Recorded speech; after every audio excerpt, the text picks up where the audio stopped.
ನಮಸ್ತೆ ವೀಕ್ಷಕರೇ. ನಾಳೆ ಅಮಾವಾಸ್ಯೆ ಸಂಜೆಗೆ ಬರುತ್ತೆ. ಸಂಜೆ 5 ಗಂಟೆ ಮೇಲೆ ಅಮಾವಾಸ್ಯೆ ಸ್ಟಾರ್ಟ್ ಆಗೋದು. ಅದರಿಂದ ನಾಳೆ ಆಚರಣೆ ಇಲ್ಲ ಅಮಾವಾಸ್ಯೆ. ನಾಳೆ ಸೋಮವತಿ ಅಮಾವಾಸ್ಯೆ ಇದೆ. ಅದೇ ನಾಳೆ ಸಂಜೆ ಒಳಗಡೆ ಶಿವನ ಆರಾಧನೆ, ಶಿವನ ಪೂಜೆ ಎಲ್ಲ ಮಾಡ್ಕೋಬೇಕು. ಅಂದರೆ ನಮಗೆ 5 ಶ್ರಾವಣ ಸೋಮವಾರ ಸಿಕ್ಕಿದೆ ಈ ವರ್ಷ. ಸಂಜೆವರೆಗೂ ಮಾತ್ರ ಇದೆ ಶ್ರಾವಣ ಸೋಮವಾರ. ಆ ಶ್ರಾವಣ ಶನಿವಾರ ಬಂದುಬಿಟ್ಟು 4, ಸೋಮವಾರ ಬಂದುಬಿಟ್ಟು 5, ಮಂಗಳವಾರ ಬಂದುಬಿಟ್ಟು ಅಮಾವಾಸ್ಯೆ ಇದೆ. ಅಂದರೆ ಕೊನೆ ದಿನ ನಾಳೆ ಕೊನೆ ದಿನ. ಮಂಗಳವಾರ ಅಮಾವಾಸ್ಯೆ ಬರುತ್ತೆ, ಅಂದರೆ ಬೆಳಗ್ಗೆನೇ ಮುಗಿದೋಗುತ್ತೆ, ಸಂಜೆಗೆ ಶುರು ಆಗುತ್ತೆ. ನಾಳೆ ಸಂಜೆಗೆ, ಮಂಗಳವಾರ ಬೆಳಗ್ಗೆ 7ವರೆಗೆ ಅಮಾವಾಸ್ಯೆ ಕ್ಲೋಸ್ ಆಗುತ್ತೆ. ಅಂದರೆ ನಾವು ಸೂರ್ಯೋದಯಕ್ಕೆ ಯಾವುದು ನಮಗೆ ತಿಥಿ ಸಿಗತ್ತೆ ಅದೇ ಲೆಕ್ಕ ಬರೋದು. ಅದರಿಂದ ನಮಗೆ ನಾಳೆ ಆಚರಣೆ ಇಲ್ಲ. ನಾಡ್ದು ಮಂಗಳವಾರ ಅಂದರೆ ದೇವಿ ಪೂಜೆ, ದೇವಿ ಆರಾಧನೆ ಮಾಡ್ಕೋಬೇಕು. ಮಂಗಳವಾರ ಶಕ್ತಿ ದೇವಿಗೆ ಪೂಜೆ ಮಾಡಬೇಕು.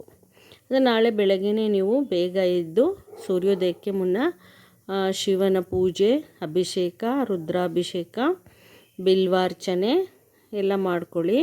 ಮತ್ತು ಶಿವನ ನಾಮ ಜಪ ಮಾಡ್ಕೊಳ್ಳಿ. 1 ಮಾಲ ಶಿವನ ಜಪ ಮಾಡ್ಕೊಳ್ಳಿ, ನಿಮಗೆ ಒಳ್ಳೆಯದಾಗತ್ತೆ.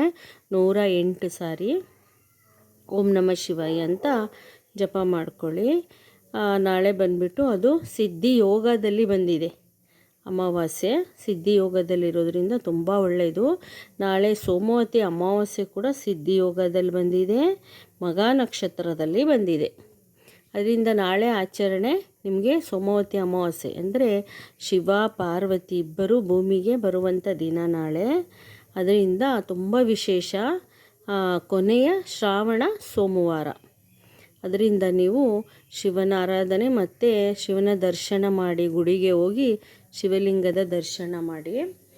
ಮತ್ತು ನಿಮಗೆಲ್ಲ ದೇವರ ಆಶೀರ್ವಾದ ಸಿಗುತ್ತೆ ನಾಳೆ. ಮತ್ತು ಸಂಜೆಗೆ ನೀವು ಶಿವನ ಇವತ್ತು ಮಾಸಿಕ ಶಿವರಾತ್ರಿ, ಇವತ್ತು ಭಾನುವಾರ, ನಾಳೆ ಕೊನೆಯ ಶ್ರಾವಣ ಸೋಮವಾರ. ಅದರಿಂದ ನೀವು ಶಿವನ ಆರಾಧನೆ ಮಾಡಿಕೊಂಡು ಗಣಪತಿ ಶಿವ ಕುಟುಂಬನ ನೆನೆಸ್ಕೊಂಡು ನೀವು ನಾಳೆ ಆಚರಣೆ ಮಾಡಿ. ನಾಳೆ ಸಂಜೆಗೆ ಶ್ರಾವಣ ಸೋಮವಾರ ಮುಗಿದೋಗುತ್ತೆ. ಮಂಗಳವಾರದಿಂದ ಮತ್ತು ಬುಧವಾರದಿಂದ ನಿಮಗೆ ಶುರು ಆಗುತ್ತೆ ಭಾದ್ರಪದ ಮಾಸ. ಅಂದರೆ ಗಣೇಶನ ಹಬ್ಬಕ್ಕೆ ಬರೋದೇ ಭಾದ್ರಪದ ಮಾಸ. ಅದರಿಂದ ಬುಧವಾರದಿಂದ ನಿಮಗೆ ಪ್ರತಿಪಾದ, ಅಂದರೆ ಪ್ರತಿಪಾದ ದ್ವಿತೀಯ ಗುರುವಾರ. ಅದರಿಂದ ಶುಕ್ರವಾರದಿಂದ ನಮಗೆ ಪ್ರತಿಪಾದ ಭಾದ್ರಪದ ಮಾಸಕ್ಕೆ ಕಾಲಿಡ್ತೀವಿ. ಯಾರ್ಯಾರಿಗೆ ತುಂಬ ಮನೇಲಿ ತೊಂದರೆ ಆಗುತ್ತೆ ಅಂಥವರು ಮಂಗಳವಾರದ ದಿನ ದೇವಿಯ ಆರಾಧನೆ ಮಾಡಿ, ಶಕ್ತಿ ದೇವಿಯ ಆರಾಧನೆ, ಚಾಮುಂಡೇಶ್ವರಿ ಆರಾಧನೆ ಮಾಡಿ. ನಿಮಗೆ ಮತ್ತು ಮನೆಯಲ್ಲಿ ಏನೇ ಒಂದು ಸಮಸ್ಯೆ ಇದ್ದರೆ ಮನೆಗೆಲ್ಲ ನೀವು ದೃಷ್ಟಿ ತೆಗಿಬೋದು.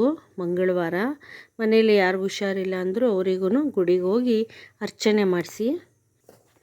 ಗುಡಿಗೆ ಹೋಗಿ ಅವರ ಹೆಸರಲ್ಲಿ ಅರ್ಚನೆ ಮಾಡಿಸೋದ್ರಿಂದ ಶಿವಾಲಯಕ್ಕೆ ಹೋಗ್ಬೋದು. ಮಹಾಶಕ್ತಿ ಮಾತೆ ಪಾರ್ವತಿ ದೇವಿಯ ಗುಡಿಗೆ ಹೋಗಿ ಅರ್ಚನೆ ಮಾಡಿಸೋದ್ರಿಂದ ನಿಮ್ಮ ಕುಟುಂಬಕ್ಕೆ ಒಳ್ಳೆಯದಾಗತ್ತೆ. ಮತ್ತು ಹಾಲಿನ ಅಭಿಷೇಕ ಕೊಡಿ. ಆ ದಿನ ಮಂಗಳವಾರ ಅಮಾವಾಸ್ಯೆ ಇರೋದ್ರಿಂದ ಪ್ರತಿಯೊಬ್ಬರೂ ನಿಂಬೆಹಣ್ಣಿನ ದೀಪ ಹಚ್ಚೋದ್ರಿಂದ ನಿಮಗೆ ಎಲ್ಲ ಸಂಕಷ್ಟಗಳು ದೂರ ಆಗುತ್ತೆ. ರಾಹುವಿನ ಆರಾಧನೆ ಮಾಡಿ. ಅಂದರೆ ರಾಹುಗೆ ಪೂಜೆ ಮಾಡೋದು ತಾಯಿಯ ಶಕ್ತಿಶಾಲಿ ದಿನ ಅಂದರೆ ಮಂಗಳವಾರ ಸಂಜೆಗೆ ನೀವು ರಾಹುಗಾಲದಲ್ಲಿ ದೀಪ ಆರಾಧನೆ ಮಾಡಿ. ಅಂದರೆ ಯಾರಿಗೆ ರಾಹು ಬಂದುಬಿಟ್ಟು ಮಹಾದೆಸೆಯಲ್ಲಿರುತ್ತೆ ಅಲ್ಲ, ಅಂಥವರು ನೀವು ಮಂಗಳವಾರದ ದಿವಸ ನಿಂಬೆಹಣ್ಣಿನ ದೀಪ ಹಚ್ಚಿ ಶಕ್ತಿ ದೇವಾಲಯಕ್ಕೆ ಹೋಗಿ ದೇವಿಯ ದರ್ಶನ ಮಾಡಿ. ನಿಮಗೆಲ್ಲ ಒಳ್ಳೆಯದಾಗುತ್ತೆ. ಮತ್ತು ನನ್ನ ಚಾನಲ್ನ ಸಬ್ಸ್ಕ್ರೈಬ್ ಮಾಡಿ, ಲೈಕ್ ಮಾಡಿ, ಶೇರ್ ಮಾಡಿ. ವೀಕ್ಷಕರೇ ನಮಸ್ತೆ.